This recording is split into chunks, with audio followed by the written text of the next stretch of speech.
Excuse me வாங்க sir. Sorry to disturb you. என்னங்க sir இது நம்ம வந்து கிரெடிட் கார்டு ஒன்று ஆஃபர் பண்ணிட்டு இருக்கோம் சார். கிரெடிட் கார்டா சார் ஆமா சார், உங்களை பார்த்தா நல்லா வெல் எம்ப்ளாய்டு அண்ட் எஜுகேட்டட் மாதிரி இருக்கீங்க. ஸோ உங்களோட சேலரிக்கு கிரெடிட் கார்டு வச்சுக்கிட்டு நாட் இன்ட்ரெஸ்டட். டேய் கிரெடிட் கார்டுலாம் வாங்காத. ஏற்கனவே முன்னாடி கிரெடிட் கார்டு வாங்கினன்ற முறையில் சொல்றேன், நல்லது இல்ல. குடிப்பழக்கம் நாட்டிற்கு கேடு மாதிரி கிரெடிட் கார்டு குடும்பத்திற்கு கேடு. சொல்றது கேளு, வேணாம். நீங்க மட்டும் வாங்குவீங்க, நாங்க வாங்க கூடாது.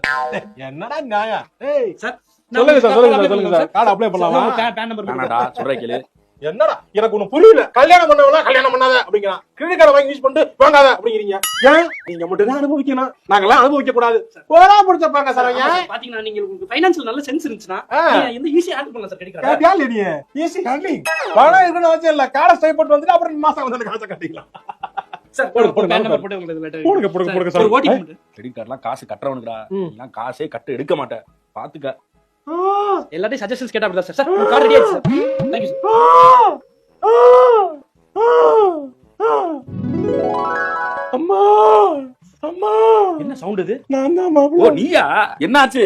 கார்டு கட்ட முடியலையா? ட்ரவுசர் ஏண்டா, கிழியுது. நான் தான் சொன்னேனேடா, உனக்கு முன்னாடியே கிரெடிட் கார்டு வாங்கி யூஸ் பண்ண முடியாம சரண்டர் பண்ணிட்டு செத்து சுண்ணாம்பாய் நின்னுக்கிறீங்க. வேணா போடாதன்னு வாங்கினா இந்தா கொடுத்தாங்க கார்டை. டேய் கிரெடிட் கார்டுக்கு அர்த்தம் தெரியுமா? டேய் கிரெடிட் கார்டை தமிழ்ல சொல்றா. Credit card. ஏய் தமிழ்ல எழுத சொல்லல, இதோட தமிழ் அர்த்தம் என்ன தெரியல, தெரிஞ்ச நான் வாங்குறேன். பைத்தியக்கார பசங்களா, கிரெடிட்னா கடன்டா, இங்கிலீஷ்ல கிரெடிட் கார்டு.